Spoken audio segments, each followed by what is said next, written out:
Welcome to Lesson 2, Getting to Know the Workspace. You'll notice that the CS4 Photoshop workspace looks a little bit different than the previous versions. And what I'm going to do in this lesson is just review with you some of the differences so that you can get a really good, comfortable feeling with working with the lesson files in this book. Now, first of all, you'll notice that I have opened PS0201, and this file is located in your PS02 lessons files. So I have this open on the screen.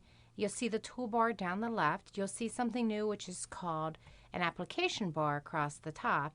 And then, of course, you've got your menu items and then your options bars. Now, you'll also notice that there's a panel docking area off to the right. And then here's my tool panels that can be displayed either as a single column or a double column. And when I'm working in this, you'll also notice that some of these tools have little hidden tools within them. And you can tell these tools because they have the little arrow down in the lower right. So for instance, if I click on the lasso tool and hold, I can access the polygonal tool or the magnetic lasso tool. Now, these tools, I'm going to put it back into single column, are divided into different categories to help you to find the tools you need when you need them. This first category is the selection, cropping, and measuring tools. The second category is the retouching and painting tools. The third category are the drawing and type tools.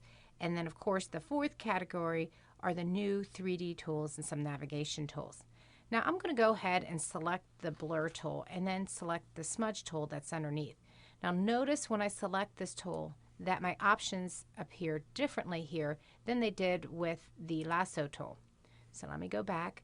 And now I can access a brush because perhaps I want to change my brush size as I'm smudging, or I can access the blending mode or the strength of this particular brush. But I'm going to just choose from this drop-down menu 100, and you'll notice that when I come out here and start clicking, that it's smudging it. Now, other things just to notice, let's say that I want to zoom in as I'm working on this. I can, of course, use the View menu, which gives you zoom in, zoom out, fit on the screen, actual pixels, but I can also use keyboard shortcuts to easily get around in here. Like, for instance, Control +++ or minus. I can also use my Zoom tool, but notice that when I use my Zoom tool, I don't just click, but I click and drag and create a marquee. And when I click and drag to create a marquee, boom, it zooms in exactly to the area that I need. And then, of course, I can zoom out quickly by doing Control 0, which is fit in screen. Now, some other things just to note, I can also work in here by just simply changing my workspace. Like, for instance, if I press F, you'll see that I'm cycled through different views. This is my presentation mode, back to just my regular mode. And then I've got my expanded mode here where I'm seeing gray that's covering the whole entire desktop area and everything, which is actually very helpful, especially if you have applications that are showing through and you want to focus directly in Photoshop. Hitting F again cycles me through. Now, other things that can help you while you're working, notice that when I press the Tab key, the panels and the tool panel disappear. When I press Tab again, they come back. Shift Tab, just the panels off to the right disappear. Shift Tab, and they come back again. Now, an interesting thing to note is this.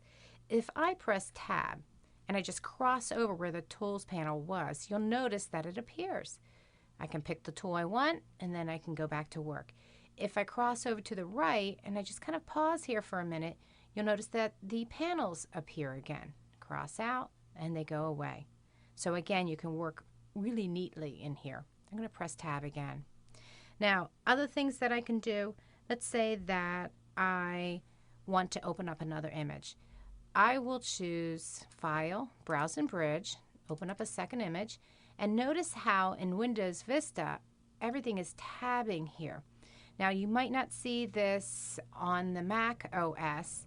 It depends on how your preferences are set up, but you'll notice that when I work in here, let's say that I want to, get out of there, let's say that I want to see these as floating windows. Couple things that you can do.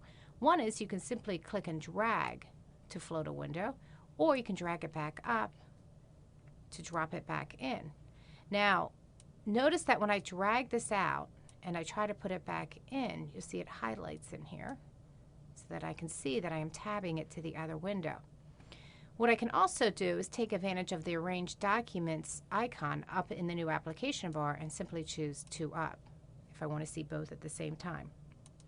Or I can choose that I want to float on windows. So it depends on how you work and what you want to do. Now the other thing I just want to show you are some of these panels and how they work. And yes, they are finally called panels, no longer palettes. And let's say that I want to access one that I don't see right off the bat here. I can choose Window, Navigator. It comes up with this panel. And just to show you additional ways to navigate around, you'll notice I can zoom in or out. Using this panel, I can even hold down my Control or my Command key and click and drag to control the zoom. Now the reason I brought this panel out is so that I can show you how to dock a panel as well. First of all, let's say that I want to keep this out here all the time. If I grab the Navigator panel by the tab and drag it out, I can keep it out here so that I can access it whenever I want and yet still close by clicking on the arrows the other panels that are out there. If I want to tap this in to the docking panel with the other panels, I can click and drag across and dock it in here. Now let's say that you create a custom view or you create how you want your panels to look. Maybe swatches are important to me, so I drag them out.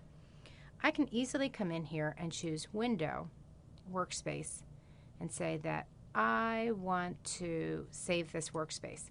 And maybe this is a swatches workspace or for color or whatever it may be, and click on Save. And now anytime I want to access this, I can just choose Workspace, Swatches. Let me go back to the Essentials. There you go. Workspace, Swatches. And voila, my workspace back again.